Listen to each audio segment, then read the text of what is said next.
দর্শক সালাম এবং শুভেচ্ছা রইল। আশা করি ভালো আছেন। দীর্ঘ 10-12 দিনের একটি বিরতির পর, 10-11 দিনের একটি বিরতির পর আবার কথা হচ্ছে আপনাদের সাথে। আমি আতিক রহমান পূর্ণিয়া। একটি ব্যক্তিগত প্রয়োজনে, ব্যক্তিগত বিশেষ প্রয়োজনে, ব্যক্তিগত বিষয়ে, অন্য কোনো বিষয় নয়, ব্যক্তিগত কারণে, ব্যস্ততার কারণে আপনাদের সঙ্গে দেখা হয়নি। যাক, আপনাদের মধ্যে আমি যেটা বললাম যে আমার মনের মধ্যে একটা প্রশ্ন জেগেছে, ছোট্ট প্রশ্ন। শুরুতে বলি যে আমরা কোনো ধরনের সহিংসতার পক্ষপাতী না, কখনোই কোনো সহিংসতার পক্ষপাতী না। এটা হাসনাত আবদুল্লাহ, সার্জিস আলম, তাদের রাজনৈতিক বিষয় আসে, রাজনৈতিক পদক্ষেপ, রাজনৈতিক অনেক কর্মকাণ্ডের আমরা নানান সময়েই সমালোচনা করি এবং সমালোচনা করতে আমরা বাধ্য হই। অনেক কিছুই আমাদের চোখে পড়ে, আমাদের কাছে খটকা লাগে এবং অনেক কিছু অপ্রত্যাশিত মনে হয়।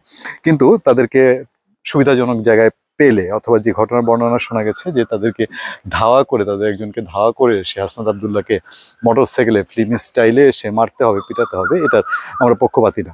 আচ্ছা, এই ঘটনা আপনারা সবাই জেনে গেছেন। রোববারে গাজীপুরে একটা অনুষ্ঠানে গিয়েছিলেন কৃষি ইউনিভার্সিটিতে হাসনাত আবদুল্লাহ। তারপর আসার পথে তাকে মোটরসাইকেলে ফলো করছিল, তাদের বক্তব্য অনুযায়ী 10-12 জন।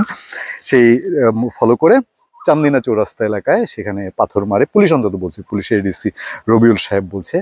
কিন্তু পুলিশ আরেকটা কথা বলেছে, এরপর যে ঘটনাগুলোর উপদ্রুত হয়েছে, যে ঘটনাগুলো আমরা জানতে পেরেছি, এই ঘটনাগুলো নিয়ে আমার মধ্যে একটা প্রশ্ন। দেখেন, গাজীপুরের পুলিশ জানাচ্ছে যে এই যে হাসনাত আবদুল্লাহর উপরে আক্রমণ হয়েছে, আক্রমণ কারা করেছে, যে ফেসিবাদের পতন হয়েছে, যারা ফেসিবাদী শক্তি, তারাই এই আক্রমণ করেছে। আচ্ছা, আসেন তো দেখি আমরা একটা যদি পোস্টমর্টম একটা গবেষণা করি। ফেসিবাদ কারা? ফেসিবাদ আওয়ামী লীগ না? তো আওয়ামী লীগ, ছাত্রলীগ, যুবলীগ। ছাত্রলীগকে তো ইতিমধ্যে জবাই, কোরবানি দেওয়া হয়েছে, কাগজে লিখে দেওয়া হয়েছে যে এটা নিষিদ্ধ সংগঠন। আচ্ছা, যুবলীগ, আওয়ামী লীগ, এরা এই কর্ম করেছে, হাসনাতের উপরে এই সন্ত্রাসী কর্মকাণ্ড করেছে। গাজীপুর জেলাটা কি? গাজীপুর জেলাটা হলো এই জেলা যেখানে 5 আগস্টের পরে একখানা চিরুনি অভিযান হয়েছে। আওয়ামী লীগের রাঘব বোয়াল, ওই আপনার 5 আগস্টের আগে মরতে মরতে বেঁচে যাওয়া জাহাঙ্গীর, মেয়র জাহাঙ্গীর সহ যা যা আছে, আজমতুল্লাহ সহ, সেই রাসেল সহ সব পালিয়েছে। হ্যাঁ, তারপরে আর যা আছে, সভাপতি, সেক্রেটারি, একেবারে দপ্তরে ঝাড়ুদার সহ সব হলো 14 শিখের ভেতরে। এরপরে আসেন আকম মোজাম্মেল হক, আগে সাবেক মুক্তিযুদ্ধমন্ত্রী। সেই মুক্তিযুদ্ধমন্ত্রী মোজাম্মেল হক, তিনি তার বাড়িতে একটা মব জাস্টিসের ঘটনা ঘটলো, গিয়ে আক্রমণ করে লুটপাট, খুন খারাপির মতো একটা অবস্থা। সেখানে পাল্টা মবের মধ্যে যখন সৃষ্টি হলো, ধাতানি খেলো যারা মব করতে গেছে। প্রথমে বলা হয় যে ওই সমন্বয়কারী তারাই গিয়েছিল মোজাম্মেল হকের বাড়িতে। এরপরে ওইটার সূত্র ধরে একটা জিনিস প্রসব হইল রাষ্ট্রে, বাংলাদেশি ব্যবস্থা একটা জিনিস জন্ম নিল।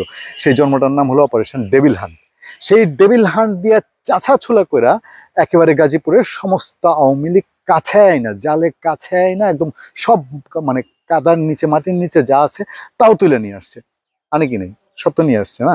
আমাদের গ্রামগঞ্জে একটা কথা আছে যে এখন যে সময় যাচ্ছে না, চৈত্র বৈশাখ, এই সময়টার দিকে আপনার ডোবা নালা যখন শুকায় না, কৃষকরা এখন আগের মতো তো মাছ নাই, এগুলা 1বার 2বার 3বার সেচতেও কাদার নিচ থেকে পানি বেরোতে, আরো সেচার পরেও ওই কাদার মধ্যেও কিছু কিছু মাছ আটকায় থাকে। এগুলোর আবার মেডিসিন দেয়, দিয়ে তারপরে ওই মেডিসিন দিয়ে অক্সিজেন শূন্য করে এগুলোর আবার তুলে আনে।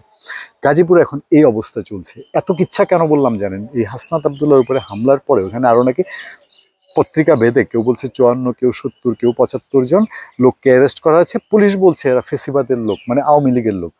তো ওই যে 5 আগস্টের পরের অভিযান, আবার এই যে ডেভিল হান্টের অভিযান, এরপর এখন আওয়ামী লীগ বাইরে। আচ্ছা, আওয়ামী লীগ কি ওই যে মা কালীর যে গল্প আছে বা যে ধর্মীয় যে কাহিনী বলা হয় যে কি রাক্ষস মারতো না, কালী মূর্তির যে আমরা মূর্তি দেখি, রাক্ষস মারতো। কেন মারতো? মানে রাক্ষসে তারপরে রক্ত পান করে ফেলতো। কেন পান করতো? রাক্ষসের রক্ত যদি মাটিতে একটু পড়ে তাহলে নাকি এক ফোঁটা রক্ত থেকে আরো রক্ত বের হয়, মানে একটা থেকে একটা রাক্ষস বেরই হইতে থাকে। তো আওয়ামী লীগ কি রাক্ষস হয়ে গেছে যে ওই যতই ধরে ততই আবার ফুরফুর ফুরফুর করে মাটি ফুটে বের হয়?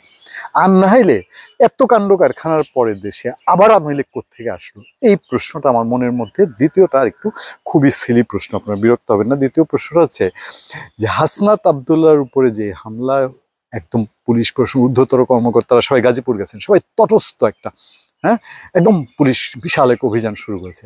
দেশে আর কোনো ঘটনায় এরকম অভিযান, এই যে এত এত ঘর বাড়ি বিভিন্ন কিছু ভাঙচুর হয়, কেন অভিযান হয় না? এই প্রশ্নটাকে রাখতে পারি না। ধন্যবাদ সবাইকে, ভালো থাকবেন, সুস্থ থাকবেন, সত্য, করুণা এবং সহনশীলতার সাথে আপনার সাথে আমি আতিক রহমান পূর্ণিয়া।